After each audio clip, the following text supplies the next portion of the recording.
Hola, bienvenidos a otra edición más de Un Mensaje para Ti. Este es el pastor Gilberto Vélez de la Iglesia Cristiana Misericordia y nos sentimos bien contentos de contar con tu atención en este día. Durante el transcurso de nuestro programa tendrás información interesante con relación a nuestro ministerio, horarios y dirección. Ahora, por favor, disfruta de este mensaje.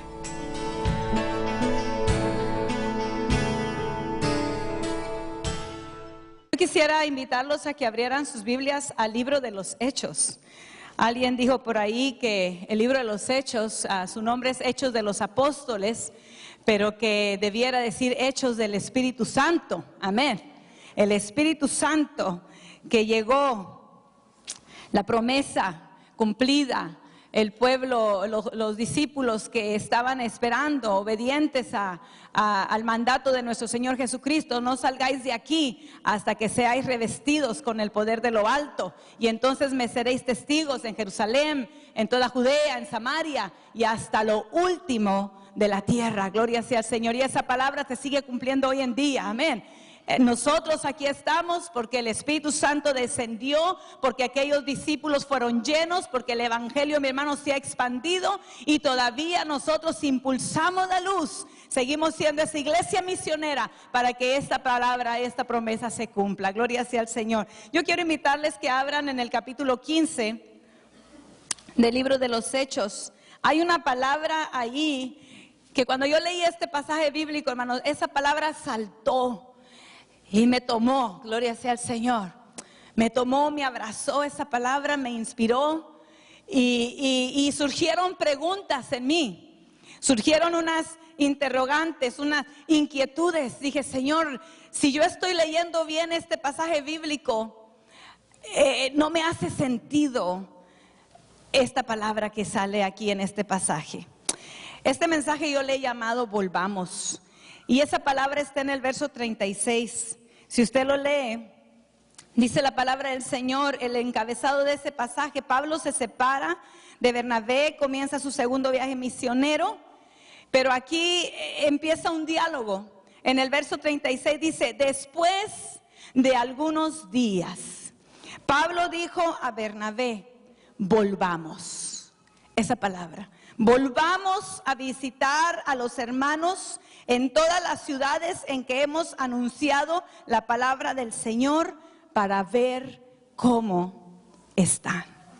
Leí este pasaje bíblico y yo decía: Señor, los capítulos anteriores me daban un relato de lo que fue el primer viaje misionero de Pablo y Bernabé, las ciudades que ellos visitaron, los puntos, hermanos, donde se detuvieron, predicaron el evangelio, enseñaron la palabra. Pero también en el relato bíblico, hermanos, nos damos cuenta que hubo pruebas difíciles, que hubo un precio alto que pagar, y que quizás el haber regresado a casa ya era, hermanos, como decir: cumplí mi tarea, la iglesia me envió como un misionero, pero ya regresé y estoy en casa de nuevo, estoy a salvo. Y mi mente, hermanos, me dijera que es el tiempo de ya quedar en casa. Pero aquí yo encuentro a un varón, a un hombre que ya no podía estar a gusto en su casa. Y que dice la palabra del Señor: después de algunos días. No dice de algunos meses ni de algunos años, sino que solamente algunos días habían transcurrido. ¿Pero de qué? ¿De qué? ¿Después de qué? Después de que Pablo y Bernabé regresaran de su primer viaje misionero y regresaran a un concilio y trajeran un reporte de todas las almas que habían sido, hermanos, salvas, aquellas personas que habían escuchado por primera vez el evangelio, aquellas personas en donde el Señor había hecho milagros de sanidad, milagros, hermanos, grandes. Y Pablo no podía olvidar eso. ¿Quién era Pablo, hermanos? ¿Quién había sido Pablo? El enemigo más acérrimo de la iglesia primitiva. Si leemos los capítulos anteriores, nos damos cuenta que Pablo había sido aquel perseguidor de la iglesia primitiva, pero que él mismo tiene un encuentro con Jesús. que él mismo tiene aquel encuentro con el autor y consumador de la vida, aquel a quien él perseguía ciegamente y que él creía que lo hacía para agradar a Dios. Ahora él es el instrumento escogido para llevar el nombre de Jesucristo en presencia de gentiles y de reyes y de los hijos de Israel. Y dice la palabra en Hechos 9:15: y le mostraré lo necesario que será padecer por mi nombre. ¿Cuántas veces, hermanos, nosotros creemos que a Dios se le olvida? O que Dios de pronto se le pasó por alto las pruebas que pasamos. La Biblia dice que cuando este hombre, Saulo de Tarso, tuvo aquel encuentro y va dirigido por el Espíritu Santo a aquel lugar en donde estaba esperando la intervención divina porque había perdido su vista. La Biblia dice que el Señor le habla entonces a otro hombre de Dios de oración y le dice a Ananías: Ananías, ve a tal calle, a tal casa, y ahí te vas a encontrar a este hombre y tú vas a ir a orar por él. Y Ananías, hermano, se queda sorprendido. Dice: Señor, ¿cuál voz estoy oyendo? Señor, que tú no sabes quién es él. ¿Cuántas veces nosotros creemos que el Señor, hermano, no sabe por lo que nosotros estamos pasando? O las circunstancias que nos rodean, o lo que el doctor nos ha dicho. El Señor sabe todo. El Señor no tiene que ver la televisión para ver las noticias nacionales e internacionales y darse cuenta: oh, eso está pasando en este país. El Señor ya lo sabe. El Señor sabe nuestro mañana, nuestro futuro. El Señor conoce nuestro presente, pero el Señor también sabe nuestro mañana y nuestro futuro. Gloria sea al Señor. Qué bueno es saber que el Señor, hermanos, conoce y sabe lo nuestro. Gloria a Dios. Que no nos va a soltar, como dice esta alabanza. No nos va a dejar, no nos va a desamparar. Y ahí estaba, hermanos, Ananías, queriéndole explicar a Dios, ¿verdad? Como dándole un relato. ¿Sabes tú quién es él? Pero el Señor sabía claramente quién era Saulo de Tarso. Y sabía claramente lo apasionado que este hombre era. Y sabía que él sería el instrumento para llevar su nombre ante los gentiles. Dice: ante los reyes, ante la gente de eminencia. Él llevará mi nombre, aunque por llevarlo vaya encadenado de pies y manos, pero llevará mi nombre, será mi testigo, le hablará a reyes, aquel rey que dijo: por poco y me persuades. Y ahí estaba Pablo testificándole del poder maravilloso de Dios, de su misericordia grande. Gloria sea al Señor. El Señor quiere usarnos, hermanos, como instrumentos. Usted y yo somos instrumentos en las manos de Dios. Aleluya. Wow. Pero dice la palabra del Señor, hermanos, que estaba ya de regreso de aquel primer viaje misionero. Y Pablo va, y yo me imagino que Pablo, hermanos, estaba inquieto desde temprano ese día en la mañana en su casa. Se movía para un lado, se movía para el otro. Y a lo mejor su mamá, que déjeme un poquito especular, ¿verdad? Porque sabemos que él no se casó, pero que su mamá le decía: mi hijo, tan demacrado que llegaste de aquel viaje. Allá no comía las tortillitas de harina y los tacos de barbacoa, mijito. Gloria a Dios. O el cabrito asado y las tripitas doradas. Aquí yo te las hago. Disculpe, hermanos, pero no hay nada mejor que el cabrito, ¿verdad? Gloria a Dios. Bueno, el machacado con huevo, ¿verdad? Gloria a Dios. Y aquella madre, yo creo que lo miró medio demacrado y le decía: mi hijo, y lo miraba caminar de un lado a otro, un poquito desesperado, y le dice: ¿qué quieres? ¿Te hago de almorzar? ¿Qué sientes? ¿Qué necesitas? Y aquel hombre determinado dice: estoy esperando que por lo menos amanezca. ¿Y para dónde vas? Pues a la casa de Bernabé. Me lo imagino sonándole a la puerta. Quizás un poquito imprudente, muy tempranito, pero él ya no aguantaba. Y dice: después de algunos días, Pablo dice a Bernabé: volvamos. ¿Qué calificaba Pablo, hermanos? ¿Qué lo calificaba? Yo tengo 3 aspectos que veo en el pasaje bíblico, que este hombre estaba calificado. Primero, su sujeción a la autoridad. ¿Qué nos califica a nosotros para ser esos instrumentos en las manos de Dios? La sujeción a autoridad. Él era autoridad. Él mismo era autoridad. No obstante, hermanos, cuando tiene este encuentro con Jesús, él se sujeta a autoridad. Él mismo le escribe a Timoteo, una de las cartas, le dice en el capítulo 3 de Esosé, le dice en los requisitos de los obispos, le dice: Timoteo, no debe ser un neófito aquel que acepte el llamado, sino que no se vaya a envanecer y caiga en condenación del diablo. Tiene que ser una persona que se sujete a autoridad. Hay veces que nosotros decimos al Señor: úsame a mí, pero no nos queremos sujetar a autoridad. Es importante sujetarnos a autoridad. Dice la Biblia que los apóstoles, hermanos, de pronto cuando lo vieron y escucharon de su encuentro con Jesús, tenían temor, creían que era una trampa. Pero dice que los apóstoles lo enviaron a Tarso. Y ahí estuvo conociendo, aprendiendo las profundidades de la palabra del Señor, aun cuando él era una autoridad, habiendo sido instruido a los pies de Gamaliel, pero le faltaba algo, le faltaba el conocimiento del Hijo de Dios, de Jesucristo, de nuestro Salvador, las palabras, los milagros, las enseñanzas. Él era sujeto a autoridad y también tenía un espíritu enseñable. Es admirable, hermanos, que personas que son autoridades también tienen un espíritu enseñable, que se dan cuenta que no lo saben todo. El Señor quiere que nosotros tengamos un espíritu enseñable. La Biblia dice que su mentor fue Bernabé, y ese mentor es calificado como un varón bueno, lleno del Espíritu Santo y de fe. ¿Quién es su mentor? ¿O quién es su mentora? ¿Sabe que todos debemos de tener un mentor, una mentora? Pero también debemos de tener un Timoteo o una Timotea. Porque lo que nosotros estamos aprendiendo debemos también siempre de depositarlo. Gloria sea al Señor. Pablo tenía un mentor que era Bernabé, pero tenía a su lado muchos alumnos. Ahí tenía a Timoteo, ahí tenía a Tito, ahí tenía a Lucas, ahí tenía a aquellos que lo seguían, en quien él también depositaba.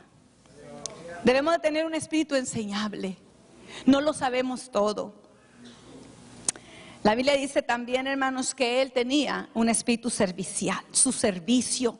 Pablo se desarrolló en los ministerios locales y en las disciplinas, se desarrolló en la enseñanza, se desarrolló, dice la Biblia, en la oración y en el ayuno. Lo vemos en el capítulo 13 de Hechos, dice que estaba en oración y en ayuno. Y en el ministerio de servicio, el capítulo 11, verso 30, nos registra a un hombre tan elocuente, tan preparado, pero que dice la palabra del Señor que era sujeto a autoridad y que él llevaba juntamente con Bernabé una ofrenda a unos hermanos que estaban en Judea, donde había habido una hambruna tremenda y hacía falta que alguien les llevara comida. Y yo creo que ahí se inició el ministerio del banco de comida. Gloria a Dios.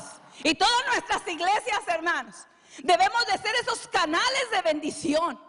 Canales que bendicen a la comunidad, canales que bendicen a las familias, a los niños, a los jóvenes, a los ancianos. Nuestra iglesia, mi hermano, las puertas de nuestras iglesias no se deben de abrir solamente en el domingo cuando hay un culto, una enseñanza, y por todo el resto de la semana esas puertas cerradas, cuando esta iglesia es el canal de bendición, es el faro que alumbra en medio de la oscuridad. Gloria sea al Señor, aleluya. Las iglesias que marcan la diferencia son aquellas iglesias que se paran y dicen a la comunidad: ¿en qué te puedo servir? ¿De qué manera puedo ser un canal de bendición? ¿Cómo te muestro el amor de Cristo? Con mis manos, aleluya. Ahí está registrado, capítulo 11:30, el primer banco de comida. Gloria a Dios. Y Pablo andaba, hermanos, poniendo los botes y yo creo que la canned food, en bolsas, gloria a Dios.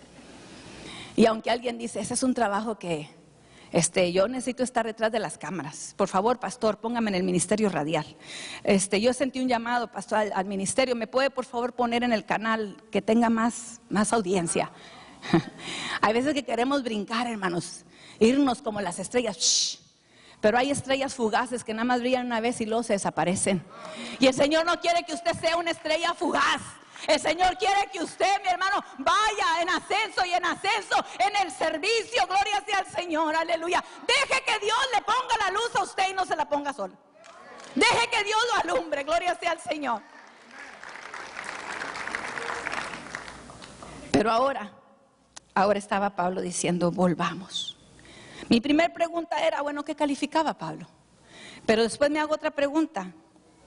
Pablo, y yo creo que cuando estemos en la presencia de Dios, ¿verdad? Vamos a tener tiempo para aclarar muchas de nuestras preguntas. Y cuando yo me tope en la presencia de Dios con Pablo, y dice, Pablo, deme un minuto por favor de su tiempo. Quiero hacerle una pregunta. Dime, Pablo, ¿qué te motivó a querer volver? Hermanos, ¿qué nos motiva? ¿Qué motivó a Pablo? Porque hermanos, yo leo el pasaje bíblico y Pablo no tenía hotel de 5 estrellas. Pablo no estaba con un boleto pagado en donde todo iba a irle bien. Y quise pensar, bueno, quizás a Pablo lo motivó y empecé como a hacer mis conjeturas. Las riquezas, seguramente que ahí había mucho dinero. Las riquezas tuvieron que haber sido. Pero la Biblia me dice que pasaba hambres. La primera que descarté fue esa. No pudo haber sido la riqueza. Y pensé, bueno, Pablo, creo que lo motivaba el renombre. El renombre. Pero ¿sabe una cosa? Pablo tenía más renombre cuando era un judaizante, cuando perseguía a la iglesia. Tenía cartas, hermanos, del sumo sacerdote, tenía todas las autoridades a su favor. Pablo entraba y salía de una ciudad con todas las leyes a su favor. Él tenía más renombre donde estaba antes que ahora, que había perdido todo ese nivel de orgullo, todo ese nivel de respeto. Es más, ahora lo buscaban para matarlo. No pudo haber sido el renombre. Y pensé, bueno, voy a leer la trayectoria de Pablo en su primer viaje misionero. Tengo que encontrar la causa por la cual Pablo quiere volver. La Biblia dice que pasaron por Seleucia, ciudades como Seleucia, Chipre, Salamina. Y en cada lugar que iban, entraban primero a la sinagoga, predicaban la palabra del Señor. Pero el momento que ellos mencionaban a Jesucristo, que la salvación era por medio de la fe y aceptando a Jesucristo, desde ese momento, hermanos, se echaban enemigos y eran expulsados de la sinagoga.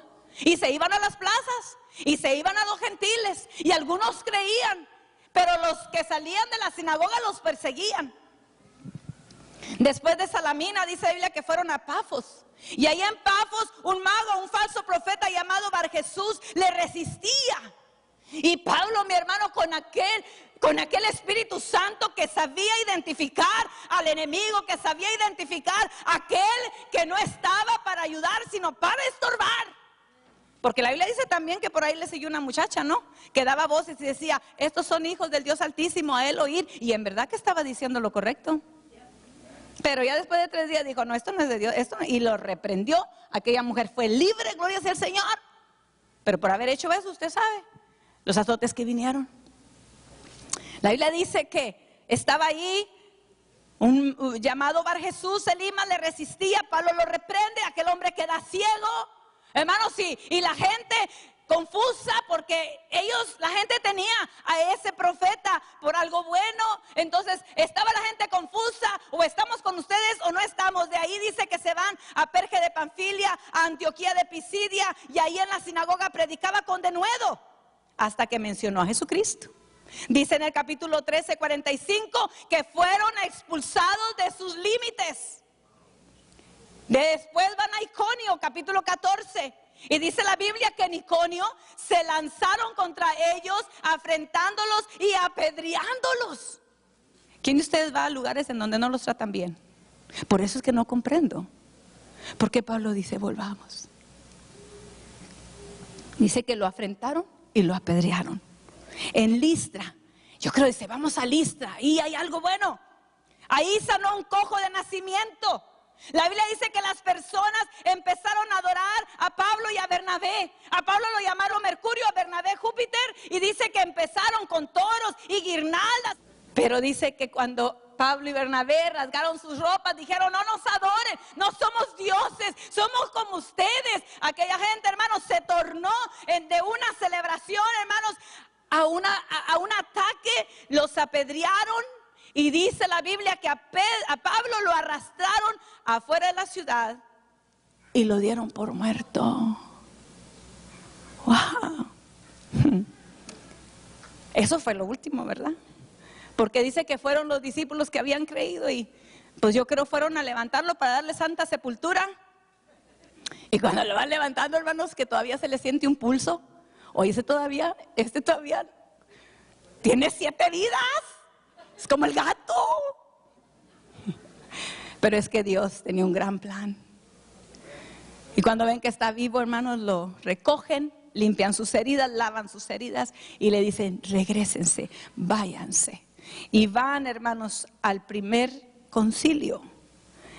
Dice que fueron encaminados por la iglesia, pasan por Fenicia, por Samaria, cuentan la conversión de los gentiles, causan gran gozo a todos los hermanos. Y cuando llega al concilio, ni quería que diga, hermanos, miren estas heridas que me hicieron, esta es una pedrada que me dieron la semana pasada. Dice que al contrario, hermanos, llevaban un reporte de los gentiles que habían aceptado a Cristo, que había gente con hambre, que había gente recibiendo el evangelio. Ellos llevaban un reporte bueno de gozo y de alegría. Aleluya. No permita que el diablo, hermano, le robe su gozo, porque el enemigo quiere que nosotros solamente declaremos derrotas, que solamente testifiquemos de lo negativo, cuando el Señor, mi hermano, quiere que usted y yo testifiquemos de sus grandezas, de su amor, de su poder, de su señorío, de que aunque estemos pasando por pruebas, Él está con nosotros. Gloria sea al Señor. No caminamos solos, gloria a Dios, aleluya.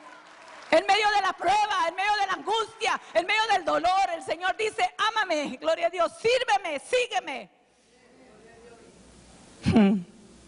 Pero sigo con mi pregunta. Pablo, ¿por qué querías volver? Volvamos. La respuesta la encontré en el libro, en la carta que le escribí a los romanos, hermanos. Capítulo 8. ¿Qué motivó a Pablo a querer volver? Hermano, es lo mismo que nos debe de motivar a nosotros a querer volver, a seguir amando al Señor, a volver a nuestro primer amor, a volver a nuestra pasión por lo que hacemos por Dios. Aquí hay personas que salen a predicar, aquí hay personas que salen y dan tratados, aquí hay personas que salen a orar por los enfermos en los hospitales, aquí hay personas, y no dudo que a lo mejor se le ha venido por ahí un vago pensamiento diciendo, yo creo que ya no lo voy a hacer, a ver quién continúa con esto. Ya estoy cansado, ya estoy cansada. Y el Señor le dice, vuelve a tu primer amor, porque yo estoy aquí para darte fuerzas nuevas, para renovar tus fuerzas, renovar tu pasión, renovar también, aleluya, todo lo que te hace falta te lo pongo, gloria a Dios, aleluya. Tenemos que volver, cristiano, hermano, no un cristiano de nombre, sino un cristiano de pasión. Volver a orar, volver a leer la palabra, volver a escudriñar la escritura con hambre, con ánimo fuerte, gloria sea al Señor. Volver a cantarle con todo el pulmón al Señor, volver a enamorarnos de Él. Yo le he dicho al Señor, Señor, yo no quiero que mi amor por ti se acabe. Yo no quiero, Señor, aleluya. Hace un tiempo atrás, hermanos, unos años atrás, el Señor me dio una oración que yo nunca había orado. Hay oraciones que usted no ha orado. ¿Y sabe por qué no las ha hecho? Porque todavía no llega a ese lugar cuando usted la va a hacer. Todavía no está ahí. Yo miraba a mi mamá, que más de 8 horas la pasaba inconsciente y que ya el cáncer la estaba invadiendo. Y se volvió a dormir. Y el Espíritu Santo me dio una oración que yo nunca había orado. El Espíritu Santo me dijo, Marisela, quiero que tu amor por mí sea más fuerte que tus fuerzas. Yo, Señor, quiero que tu amor por mí sea más fuerte que tus fuerzas. Hasta aquí me habías amado porque te di carro, te di casa, porque tienes dinero en el banco, porque me conoces que soy el Dios proveedor. Pero tu madre me ama aún en su enfermedad, y yo quiero que tú cruces ese vado, ese puente. Hay gente que ama a Dios porque solo lo conoce como el proveedor, como el que le da, el que tiene, como si tuvieras una aseguranza que vienes y pagas cada día para que el Señor te dé todo lo que tú pides. Y el Señor y mi mamá dormida y yo ahí, Señor, quiero que tu amor por mí sea más fuerte que tus fuerzas, porque se te van a acabar, Marisela. Un día se te van a acabar tus fuerzas. ¿Me vas a amar? ¿Me vas a seguir amando?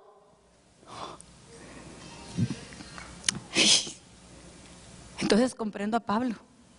Volvamos. ¿Qué motivó a Pablo? ¿Qué lo motiva a usted a amar a Dios, hermano?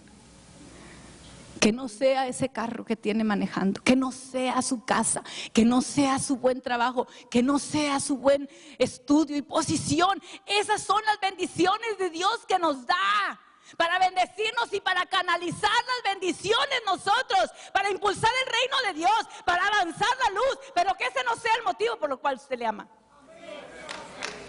¿Qué motivó a Pablo?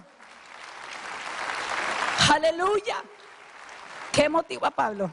Romanos 8:35. En la carta que le escribí a los romanos, yo dije, Señor, aquí está la respuesta.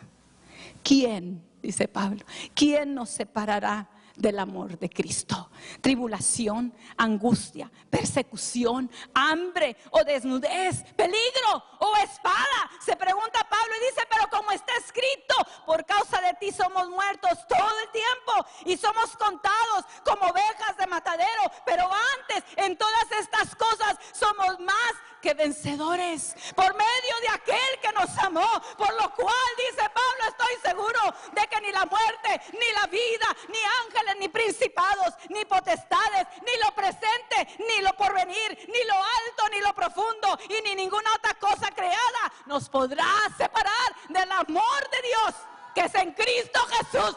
Eso motivó a Pablo, el amor de Dios, el amor de Dios, aleluya.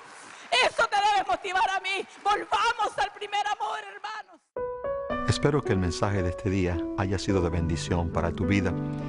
Y si al transcurso de este mensaje tú has reconocido que necesitas a Jesús, por favor repite conmigo esta oración. Señor Jesús, te invito a mi corazón, te reconozco como mi Salvador personal y te pido perdón por mis pecados. Gracias por registrar mi nombre en el libro de la vida. Amén. Si tú has respondido a este mensaje de esta forma, yo te invito a que nos visites en el 4519 East Delmar Boulevard, aquí en Laredo, Texas, en el auditorio de la Iglesia Cristiana Misericordia.